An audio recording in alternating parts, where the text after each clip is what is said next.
Good evening, Stevens Point. I'm Madison Van Allen. And I'm Erica Carlson. This week in SPTV News, SGA has passed a letter in support of a UW-Eau Claire student. Symphony Orchestra concerts are performing at UWSP and Marshfield campuses, and an impeachment inquiry has been launched against President Donald Trump. All this and more when we return.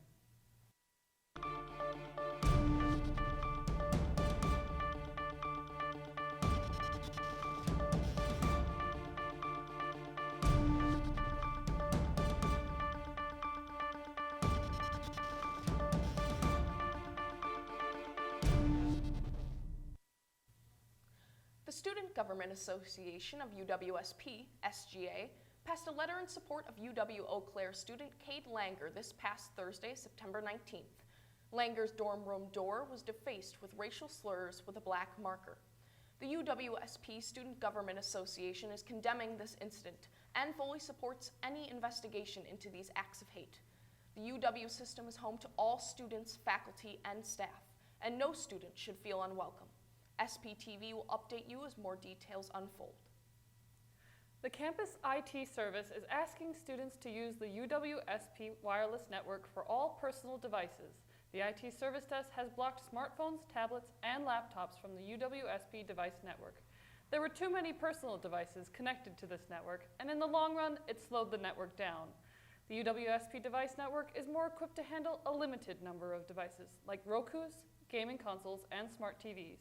The IT desk is asking everyone to connect tablets, smartphones, and personal computers to the UWSP wireless network. IT services are also asking that residents on campus remove any home routers from the residence halls, as the devices interfere with the wireless networks already provided by the campus. Contact the IT service desk with any questions about the networks. On Friday, September 20th, 2 climate strikes were held in Stevens Point. Following up on SPTV's Jake Zahn's report last week, Walk for the Earth was well attended as over 200 people came out in support of prevention of climate change. The strikes were not alone, as it was part of a global effort with over 4 million strikers worldwide. The strikes took influence from Greta Thunberg, a teenage activist from Sweden, who inspired events such as these with her solo strike in 2018. While Thunberg led her strike in Washington, D.C. a week prior, the Stevens Point strikes were led by local leaders. Last week's interview with President of 350, Stevens Point's Molly McGuire, she mentioned ways students can do their part, and Michelle Van Berkel, one of the strike participants, expands on this idea. Students, just take local action. Do what you can, clean up, do your part to ride your bike, don't drive your car, stand up for what we believe in here. Take a stance. It's real. Van Berkel also recommended joining 350 and reaching out to local environmental groups and even reaching out to local government representatives. There will be more ongoing strikes worldwide for the prevention of climate change. The American Red Cross is holding blood drives in Stevens Point and is urging people of all ethnicities to donate to the blood supply, to make the blood supply more diverse. Although many blood types fall into the major blood groups, the Red Cross says the best match can come from someone with the same blood type and same ethnicity. The Red Cross will be at the Stevens Point Blood Donation Center on October 4th from 7:30 a.m. until 12:30 p.m. and will also be at the Donation Center on October 18th from 7:30 a.m. until noon. For more information on how to donate, visit the Red Cross website. The Campus Engagement and Student Center is giving pointers the chance to be sustainable on Saturday, September 28th from 10 a.m. until 12 p.m. Sustainable Saturday is allowing volunteers to get back to nature and help the environment. Volunteers will be able to work in greenhouses or outside with compost piles. CASE does request that all participants fill out a Hold Harmless form, which can be accessed on their spin page. More information on the event can be found at the CASE office or on their spin page. Group Fitness has moved to a new location for the year. Austin Lepak took a closer look at the story. The group fitness program on campus remains in its new location of Champions Hall for the year. For those who don't know of the program, Carlos Lopez, the current fitness program manager, explains what group fitness is. Fitness, we have a variety of different classes that we offer throughout the week. We have about 16 to 17 different classes, ranging from Zumba, which is a popular one, yoga. We have high-intensity interval training, also known as HIIT. As for the reasoning behind the move, the answer is the recent renovations to UW-Eau. Although this move limits what the program could have as classes, Carlos states that it is still a great routine to get into. I think it's a great way to meet new people. It's a great way to get your workout in. You know, if you have a busy schedule and things like that, you can kind of just pop in one of these classes. The instructor has all the equipment available. You know, they create the program. So all students really need to do is kind of show up and just kind of follow what the instructor says. And once group fitness returns to the lower part of the Allen Center, Carlos plans to improve the program even more. First thing that we'll want to do is obviously look at and reevaluate our equipment and our equipment offerings to be able to increase and add some variety of different classes and offer more opportunities for students to come in at various times throughout the day. So right now that's kind of our focus once we get back, and then, you know, depending on what happens in the future, you know, we can reevaluate that. Regardless of the current location, the group fitness program seems to be just getting warmed up. For SPTV, this has been Austin Leapak. To find out more, visit the UWSP Health and Fitness Facebook page or the Group Fitness section of the UWSP website. New members are always welcome. Foxconn is presenting the Smart Cities, Smart Futures competition that opens September 9th. Foxconn is one of the world's largest contract makers of electronics with factories across China. This billion-dollar company has made a contract with former Governor Scott Walker to build a plant in Wisconsin for $3 billion, which will in turn create 13,000 jobs in Wisconsin. Foxconn visited the UWSP campus this past Tuesday to talk about the competition and encourage any and all ideas from students to submit and earn $8,000 to help build it. Find Smart Cities, Smart Futures by Foxconn on Facebook for more information. The City of Stevens Point will have their annual leaf pickup happening the week of October 28th. This is a part of the National Make a Difference Day held on October 26th. Leaf drop-off hours are on October 1st to December 1st from 1 to 7 p.m. Tuesdays, Thursdays, and Saturdays from 9 to 7 at the drop-off site near Bucco Park. Residents are asked to have their leaves bagged and at the end of the curb no later than 7 a.m. on Monday, October 28th. For more details, visit the City of Stevens Point website. UW Stevens Point faculty expert and associate professor in the Department of Biology, Therese Barta, is discussing Wisconsin's beer heritage on Tuesday, October 8th at 6:30 in the Pinery Room of the Portage County Public Library. This is the second talk in the 8-part 2019 to 2020 community lecture series. Barta is an avid home brewer and started the first home brewing club in the area. She also conducts outreach to professional brewers through a microbiology for brewers workshop. She teaches several times per year through UW Stevens Point Community Education Program. That's all the news stories we have for you tonight. Coming up next, we have Alex Struff with SPTV Sports. We'll be right back after the break.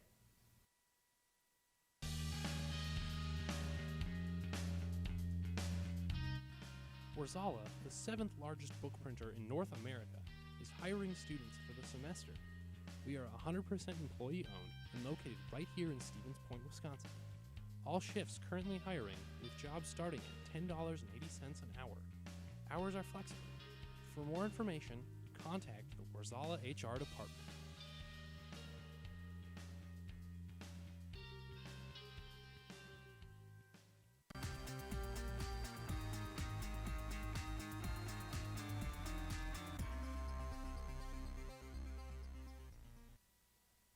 How's it going, everybody? For SPTV Sports, I'm Alex Strofe. We lead off this week with the UW Stevens Point volleyball team, who topped UW Stoughton 4 sets last night at Bird Gym right here in Stevens Point. Senior April Gale, who leads the nation in kills, added on to her farewell campaign with a game-high 18 kills to go along with 10 digs, her 10th double-double in 11 games. Fellow senior Tara Emmy had 11 kills in the game, giving the Dogs their 14th win of the season and a perfect start to conference play. They will play several games this weekend when they head down to the University of Dubuque. Moving on now, the UW-Stevens Point football team lost 38-21 on the road against Dakota State University this past Saturday. The Trojans jumped out to an early 14-0 lead halfway through the first quarter, before the Pointers got on the board with an 11-yard touchdown run by quarterback Matt Ermansky. The Trojans would then run away with the game with a pair of rushing touchdowns in the third quarter. The Pointers attempted a late comeback effort, scoring a pair of touchdowns in the fourth, but would ultimately fall short. Overall, it was a disappointing showing for a team that was coming off of a win over a ranked opponent the week prior. Ermansky threw 6 interceptions in the loss. The Pointers' rushing attack, which has been the backbone of its offense, was held to just 44 yards rushing. The Pointers are now 1-2 on the season. They get a break this weekend with conference play right around the corner. The guys off to a rocky start, but are looking to turn it around for their most important games. Here's Rachel Ellis with more on that story. This week, Pointers football is enjoying a bye week, and the team is using their practice time to learn from their mistakes. The Pointers fell to Dakota State University this past weekend 21-38. A combination of turnovers and missed opportunities resulted in the loss. Coach Breitbach explains what led to the Pointer defeat. And it wasn't our best football game. We've been going through the preseason so far with 0 turnovers in our first 2 games, and that turnover bug came up pretty big in the Dakota State game. It was a game we felt like we could have won had we taken care of the football a little bit better, but also they did a great job with their plan and with their running back, made a lot of big plays on their offensive side, which didn't allow us to get the victory. So we turned around, came back home. We're here on our bye week and certainly trying to correct the things that have caused us issues and get better during this bye week. The team is using their loss as motivation to rest up, work hard, and strategize for their conference games. Senior Jalen Burks discusses what happens after wins and losses and how the team will use their bye week. Regardless, win or loss, we got to drop it. We got a 24-hour rule. So 24 hours after the game, it's whether win or loss, you let it go, you learn from the game before, and you just continue to work hard. So we got a bye week here, which is going to help us, give us 2 weeks to prepare for River Falls, and just keep getting better day by day, making sure we're focused, making sure we're just ready to go. So time is a pressing factor that affects any team's preparation. Breitbach has had more time to work with the players this season, and that extra time has been valuable for the team to come together and understand their roles on the field. It's been helpful for the players. They know a little bit more what the routine is like, how we operate in our practices, how we operate in our meetings, what our expectations are, from how we clean our locker room to how we go to class to how we prepare for a game. So all of those things are a lot more understood by our players as well as our assistant coaches. Then it's just a matter of putting it together on game day and playing well, and that's what we're focusing on right now. Pointers football will play 4 of their last 7 games here in Point, and SPTV will continue to bring updates on the season. This has been Rachel Ellis reporting for SPTV Sports. Thanks much, Rachel. The team is taking this week to rest up and practice for their next matchup against UW River Falls at home next Saturday, October 5th. SPTV will be streaming the game to the UWSP Athletics YouTube channel. Now from 3 eyes to 1 as the 13th ranked Wisconsin Badgers took down the then 11th ranked Michigan Wolverines 35-14 this past Saturday at Camp Randall in Madison. In the first quarter, Badgers running back Jonathan Taylor started the scoring route for the Badgers with 2 rushing touchdowns, with his second being not too shabby, only 72 yards. Junior quarterback Jack Cohn contributed to the ground attack as well, rushing for a pair of touchdowns in the second quarter. Sophomore fullback John Chanel also rushed for a score in the third quarter to make it 35-0 at that point in the game. The Badgers had outscored opponents 145-0 after that touchdown, one of 2 teams in the last 20 years to do that. The other, the Michigan Wolverines in 2015. Back to stats though. Cohn completed 13 of 16 for 128 yards, and Taylor rushed for a whopping 203 yards and those touchdowns. The Badgers remain undefeated, 3-0, and are now ranked 8th in the AP poll. They will host the Northwestern Wildcats on Saturday. To the big leagues now, the Green Bay Packers defeated the Denver Broncos 27-16 on Sunday at Lambeau Field in Green Bay. For the second week in a row, the Packers scored a touchdown on their opening drive just about 3 minutes into the game. The Broncos would respond with a touchdown of their own to tie the game up at 7 apiece. The two teams would be neck and neck until the Packers scored late in the second quarter to give them a 17-10 lead at the break. Green Bay would score early in the third after a Broncos fumble and never let off the gas as they held the Broncos to only one touchdown in the second half for the win. Aaron Rodgers completed 17 passes for 235 yards and a touchdown, while Marquez Valdes-Scantling had 6 receptions for 99 yards and a touchdown. Despite only rushing for 19 yards on 10 carries, Aaron Jones still 2 touchdowns of his own. The Packers are 3-0 for the first time since 2015 and host the Philadelphia Eagles in about an hour for their 3rd consecutive home game of the season. Now that a diamond is the Milwaukee Brewers rolled the Cincinnati Reds on Wednesday night in Cincinnati 9-2. With the win, the National League playoff teams are set, but who is where has yet to be determined. The Los Angeles Dodgers and Atlanta Braves have each locked up their respective divisions, while the Washington Nationals have clinched a wild card spot, as well have the Brewers. It's still a fight in the NL Central, though, as the Brewers trail the division-leading St. Louis Cardinals by a game and a half. Regardless, folks, the Brewers are in, and we might as well start the celebration as everything shakes out. That's all the sports we have for you this week. Next up, we got Ian Welsh with entertainment. Thanks for kicking with me. I'm Alex Stroh for SPTV Sports.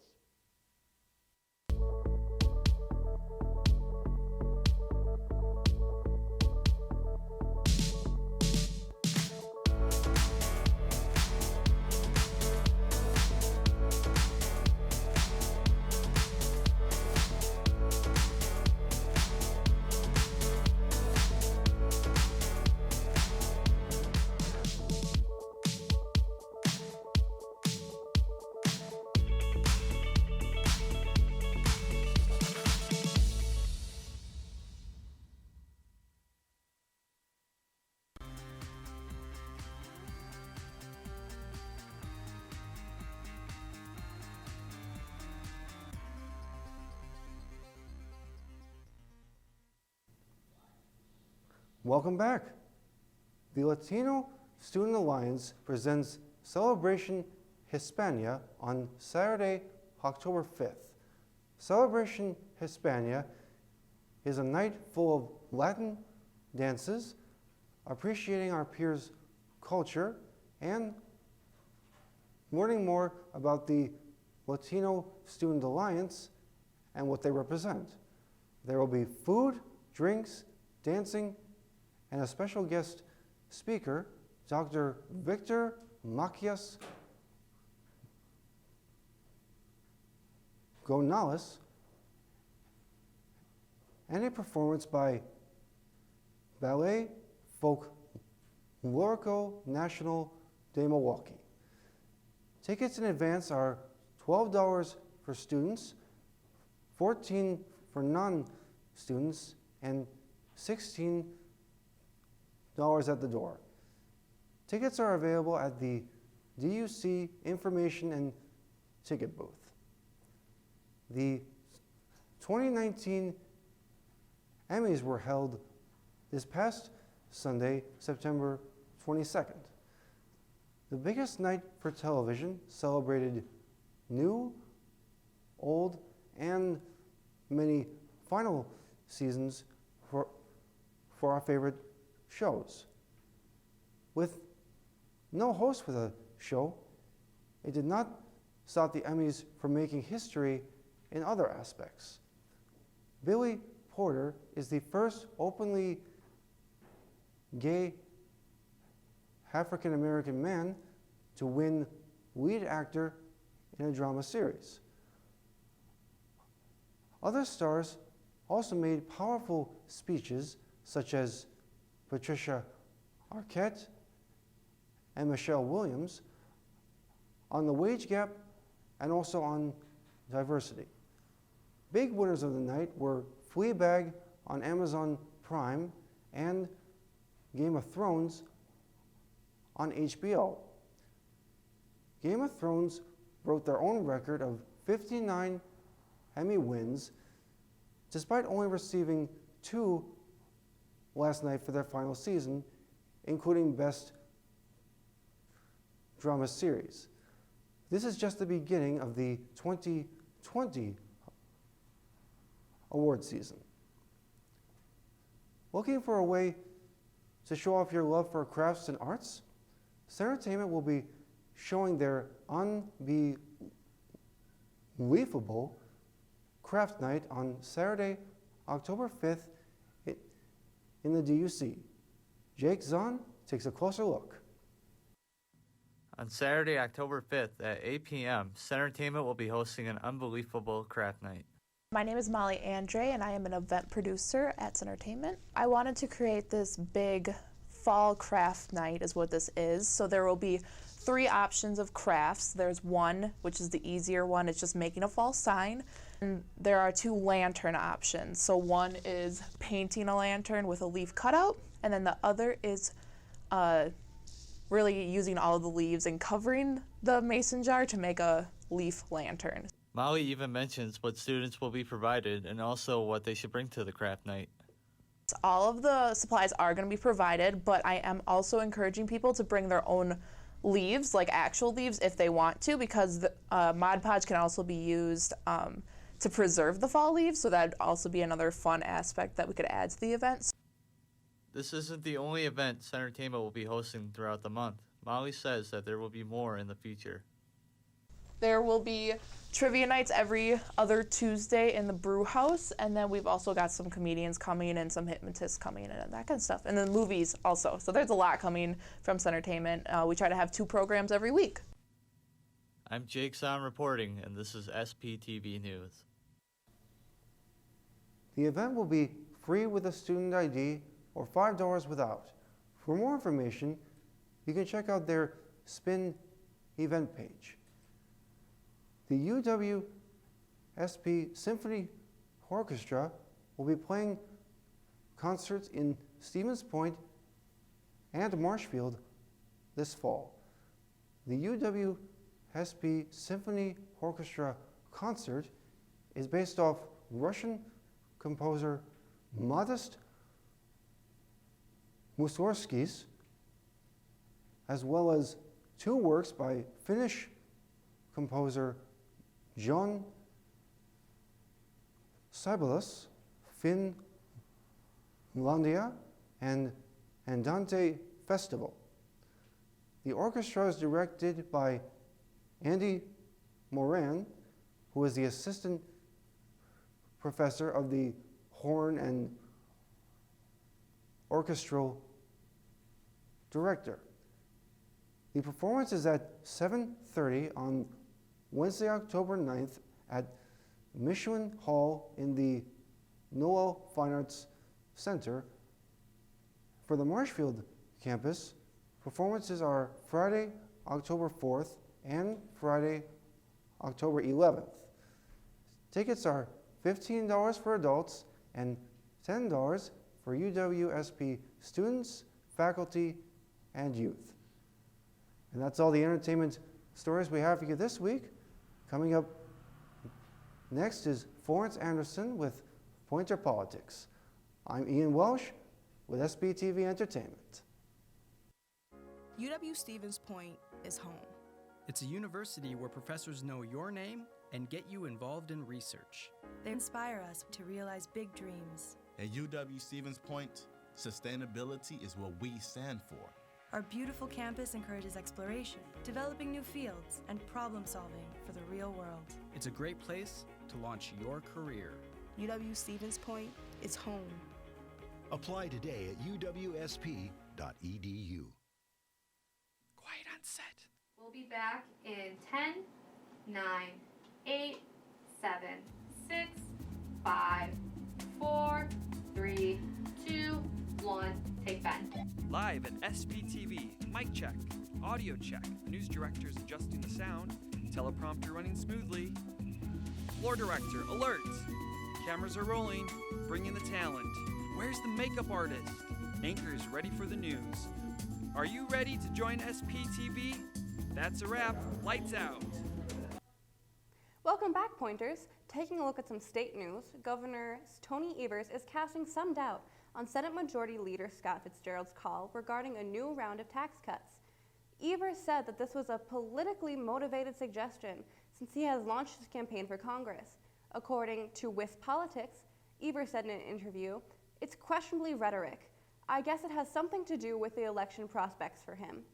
Yet a Fitzgerald spokesman rejected the charge, stating that the leader has been raising awareness for the tax cuts since last month. Switching to national news, the tide turned quickly among congressional Democrats, and now House Speaker Nancy Pelosi says her party will move forward with an impeach inquiry. CNN's Karen Katha is on Capitol Hill with the latest and where this is going next. House Democrats' long-simmering impeachment push is about to boil over. I don't think we have a choice. Under the Constitution, we must move forward with impeachment proceedings. President Trump's admission that he pressured Ukraine to investigate Joe Biden and then blocked Congress from seeing the whistleblowers complain about it is now flipping Democrats' impeachment drive into supercharge. Currently, 137 Democrats have come out in favor of starting impeachment proceedings, with sources telling CNN that additional Democrats, skeptical of impeachment in the past, are now readying to announce their support for impeachment proceedings within days. We may very well have crossed the Rubicon here. A potentially significant warning shot from Speaker of the House Nancy Pelosi, too, in this letter to House members, ratcheting up her own language, saying that if the administration does not turn over the whistleblowers' complaint to Congress, they will be entering a grave new chapter of lawlessness, which will take us into a whole new stage of investigation.